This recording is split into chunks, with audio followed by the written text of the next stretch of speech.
Hey Rebel Scum, welcome back. I'm going to be your host today. We're going to be taking another look at a Gentle Giant Jumbo. This time we're looking at the NYCC exclusive Thrawn Jumbo, which is based on his Rebels appearance, as you can see from the artwork on the card. I'm really excited about this one. I haven't worn my Gentle Giant shirt. So we're going to take a look at this guy, what sort of sets him apart from other Jumbos we've seen so far, and take a look at Thrawn figures throughout the past decade or so to see how this figure has evolved. But first, why don't we take a close-up on this package. So true to form, when Gentle Giant chose the card back, they went with his appearance in Rebels, which is appropriate as his only canonical appearance so far. I know we got the Ahsoka series forthcoming. So taking a picture of that artwork wouldn't be the first animated artwork we've seen on a card back, because I guess you could technically count the concept figures as an animated drawing. So in this instance, it's appropriate. Also, there was a Boba Fett Droids release with that animation on the card back as well. So it checks the box. Since this isn't part of the original 99 line, there, some liberties in how they're portraying the figures, and I think that's fine. Mandalorian had obviously shots of him from the movie. So this is appropriate, or the show rather, this is appropriate to have him based on his Rebels appearance. And they went with that purple pill box in the purple sort of cardback figure setting, which I don't recall ever seeing on any of the Kenner figures before. But again, they're allowed to take some liberties with this because this is a new figure, new concept, not previously done. So I think it's appropriate to sort of explore new ground in that way. But let's take a look at this guy. Now, I cheat with a lot of these unboxings. I don't like to do the unboxing on camera because A, it's loud. I always watch these videos where they're opening something and you hear all that noise in the mic. It's not fun for anybody. B, it's cumbersome, and C, it chews up a lot of time in these videos, and I'd rather just talk about the figure. So he has this great card back, like I showed you before. You can see it now without the reflective packaging, with that purple box and the purple pill insert, which I think is kind of neat. Just focusing on his, I think, earlier season appearance when he was working with Governor Price. Well, that continued through most of the series, but nothing new there. No secret figure reveals on the back like we saw with the concept series. So the figure here, I think he's great. He's got those red eyes that help you easily identify him as a Chiss. There's a nice little haircut on this figure. So the face looks like an all-new sculpt. That's pretty great. The rest of the body seems very reminiscent of the Imperial officer that was recently released here. He's kind of got a similar tunic on him, similar belt, which makes sense. It's an Imperial uniform, so there's not going to be much difference there. So a lot of inspiration you can see was drawn from this figure. The legs are essentially the same as well. So this looks like the legs, and the body for the most part is all retool. And I think the hands might even just be a repaint as well. So not much different on there. But what is different is the rank insignia. So it's just not just different coloring, but the size of it, everything. So on the original one, there was kind of a cutout for this as well on the Imperial commander here. So you could see that they probably designed that with the ability to have swappable rank plates, which is smart. But in addition to that, he has more data cylinders on his body here. So I guess in essence, this might be a new torso for this figure, vice the Imperial commander here, just because those cylinders are not on here and they're not a paint. So that's neat. So they did retool a whole new body, but based it very closely on the Imperial commander. Of course, there's no hat on this guy, so the head is all new and sculpt as well. Now with the weapon, they went with the Imperial Stormtrooper blaster from the Kenner line, which wouldn't make sense because it came with the Imperial officer here as well. They went with blue, which I thought was kind of odd because he's a Star Wars, he's a Rebels character, so it's in essence it's before New Hope. And New Hope, all those figures from the earlier release in 78 all had kind of a gray or a blackish blue Stormtrooper rifle, more like this one here. So it kind of would have made sense for the period of the character. These started coming out with the ESB figures, so most of the ones released in that period had the blue Stormtrooper rifle. such as the Imperial Commander here. But if you're like, oh wait, what about the Power of the Force line? Well, the only one I recall in there was Luke Stormtrooper, and he came with an all-black rifle. So again, a New Hope character, that time period, they got these black Stormtrooper rifles. So, and all the droids figures as well, released with the black rifle. So I think it would have been more, if you're drawing from that sort of inspiration, that would have made sense. But again, this figure was never made, so who's to say what rifle would have came out with? I mean, he didn't exist until the 90s, so it was well after the Kenner line ended anyway. So can't really pass judgment on that, but I probably would have put him with a black Stormtrooper rifle. It just makes more sense for the period of the character. But other than that, I mean, he's looking really sharp and imposing as Grand Admiral Thrawn does. Love they got the rank insignia right, which is you need to get that Grand Admiral look on him, and everything else is, I think, great. So let me give you a close-up of this guy really quick, and then we'll look at Thrawn throughout the years. So there's our imposing Chiss.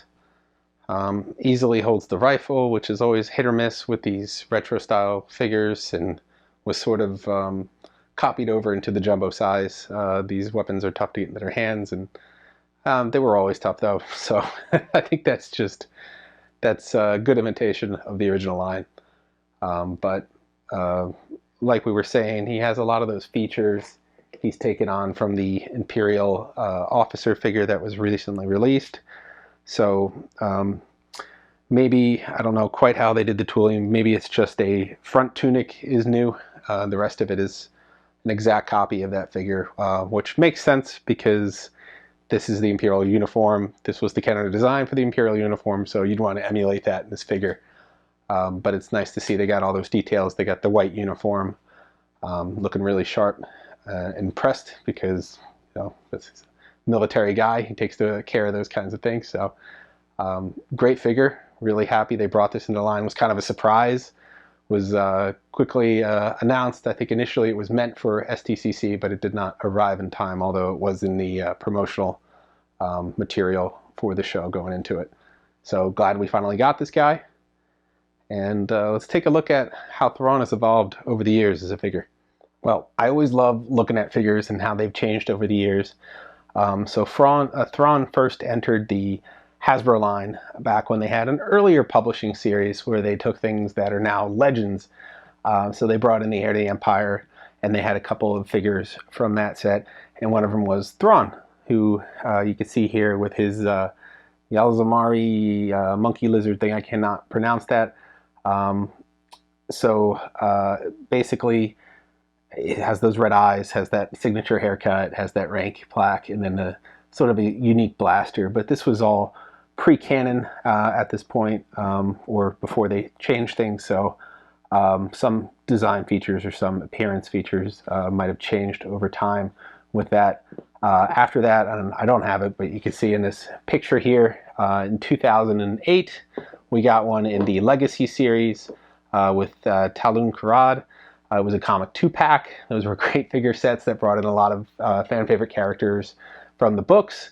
And he came up with just a little bit of a redesign. I mean, this was Power of the Force, and now we got a Legacy figure, so a little more detail, a little more articulation in there as well.